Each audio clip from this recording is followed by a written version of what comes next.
नमस्कार दोस्तों, स्वागत है आपके हमारे ऑनलाइन शिक्षा के यूट्यूब चैनल में। डेट है आज की 7 नवंबर 2020 और ये है हमारे प्रीलिम बूस्टर के सेशन। तो देखते हैं कि आज हमको यहाँ पे क्या क्या डिस्कस करना है। यहाँ पे जो फर्स्ट है उसका नाम है India Post US Postal Service sign pact for electronic exchange of custom. Indian Post और यूएसए पोस्टल सर्विस दोनों देशों की पोस्टल द्वारा एक एग्रीमेंट को साइन किया गया है electronic exchange of custom data के लिए। तो शिपमेंट से संबंधित है, जिससे अब इंटरनेशनली ग्लोबली में सेंड होने वाले आइटम्स की डेटा को रिसीव किया जा सकता है इलेक्ट्रॉनिकली मींस की डिजिटली पर।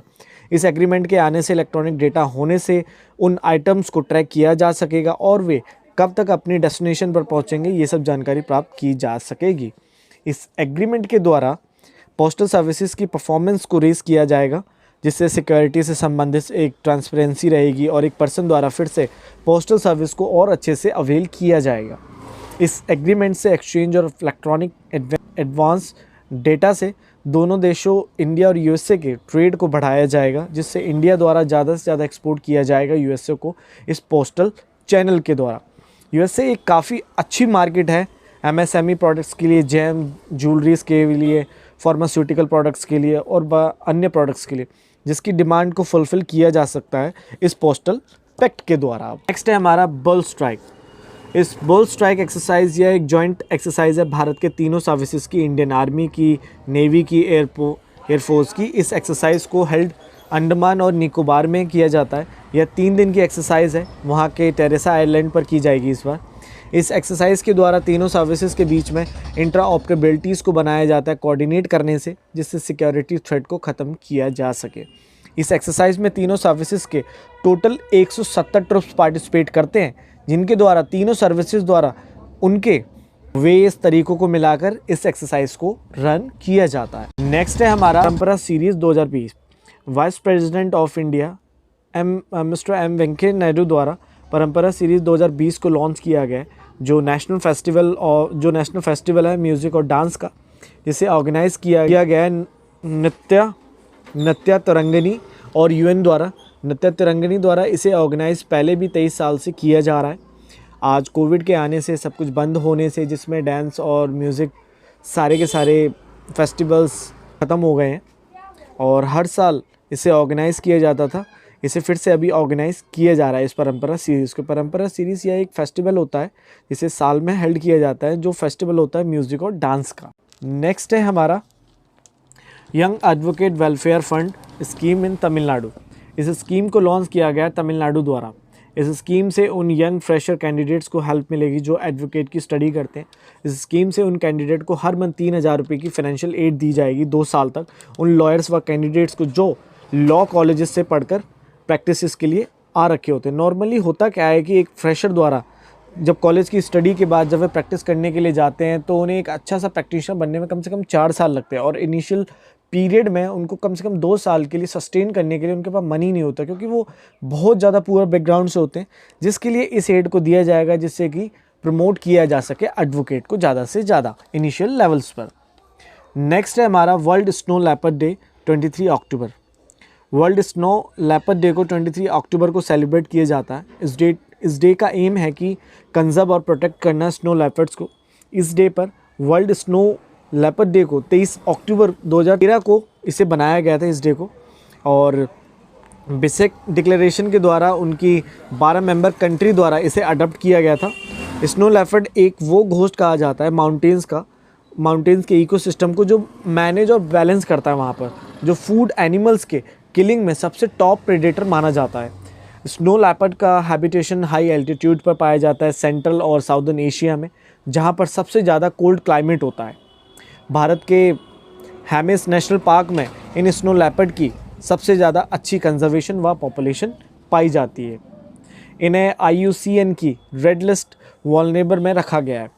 इन स्नो लेपर्ड की पॉपुलेशन धीरे धीरे करके कम होती जा रही है, क्योंकि इनकी इलीगल पोचिंग की जाती है, इनका ट्रेड किया जाता है। इन्हें प्रोटेक्ट करने के लिए इंडिया द्वारा बहुत सारे प्रोजेक्ट्स चलाए जाते हैं, जैसे कि प्रोजेक्ट स्नो लेपर्ड और snow leopard conservation breeding programme को भी चलाया जाता है, जिनसे इन्हें प्रोटेक्ट रखा जाए। नेक्स्ट है हमारा Pinaka rocket missile system. Recently में अभी पिनाका मार्क MK1 मिसाइल को सक्सेसफुली टेस्टेड किया गया। पिनाका मार्क MK1 मिसाइल को सक्सेसफुली टेस्टेड किया गया इंटीग्रेटेड टेस्ट रेंज से चांदीपुर ओडिशा से। इस पिनाका के MK1 के वर्जन को अभी इम्प्रूव करने के लिए इसे अपग्रेडेड किया गया है। अब इसे अपग्रेड करके इसकी रेंज को लॉन्गर किया गया है और इसे डिज़ाइन और डेवलप किया गया Defence Research and Development Organisation के द्वारा, DRDO द्वारा। इस पिनाका मार्क MK1 की रेंज पहले 38 किलोमीटर तक की थी, लेकिन अब इसे अपग्रेड करके इसकी रेंज 45 किलोमीटर तक की कर दी गई है। इस पिनाका रॉकेट सिस्टम को इंडियन के बॉर्डर्स पर डिप्लॉयड किया जाएगा, जहां पर पाकिस्तान चाइना के बॉर्डर से सटी है भारत की सीमा, वहां पर। पिनाका मिसाइल एक Pinaka multi barrel rocket system है, जिसे स्टार्टेड DRDO द्वारा किया गया था 1980 में। इस पिनाका मिसाइल MK1 को यूज्ड में लाया गया था 1999 में कारगिल वॉर के बैटलफील्ड में। यह पिनाका एक ऐसा multi barrel rocket launcher system है जिसके द्वारा 44 सेकंड में 12 रॉकेट्स को लॉन्च किया जा सकता है। इस पिनाका के लिए DRDO द्वारा इसके MK2 को भी डेवलप किया गया है, जिसकी रेंज 60 से 75 किलोमीटर तक की है, जिसमें integrated navigation control guidance system है। और जो navigation system in guided Pinaka missiles में रखा गया है उसे developed Indian regional navigation satellite system द्वारा किया गया है। नेक्स्ट है हमारा गंगा उत्सव 2020। अभी गंगा उत्सव 2020 को स्टार्टेड किया गया है नेशनल रिवर गंगा के लिए। 4 नवंबर 2008 को गंगा नदी को नेशनल रिवर डिक्लेयर किया गया था। गंगा उत्सव यह एक नेशनल मिशन है जो गंगा को क्लीन करने के लिए बनाया गया है और इसे हर साल सेलिब्रेटेड किया जाता है भारत में। इस national mission for clean Ganga को इम्प्लीमेंटेड किया जाता है नेशनल गंगा काउंसिल के द्वारा, जिसे सेटअप किया गया था 2016 में। इससे पहले इस मिशन को national Ganga river basin authority द्वारा रन किया जाता था। यह 3 डेज़ का फेस्टिवल होता है, जिसका एम होता है ज़्यादा से ज़्यादा गंगा को क्लीन किया जाए, वहाँ के गार्बेजेस को हटाया जाए, डस्ट को ख़त्म किया जाए। पब्लिक पार्टिसिपेशन को प्रमोट करके इसको मिशन को चलाया जाता है। इस फेस्टिवल के तहत अन्य प्रोग्राम्स को भी हेल्ड किया जाता है गंगा क्लीन के लिए, जैसे कि Ganga task force, mini Ganga quest. इन सभी से यूथ को प्रमोट तो किया जाता है, साथ ही साथ रिवर को कंजर्व रखा जा सके और कितना महत्वपूर्ण है ये रिवर हमारे इन्वायरमेंट के लिए।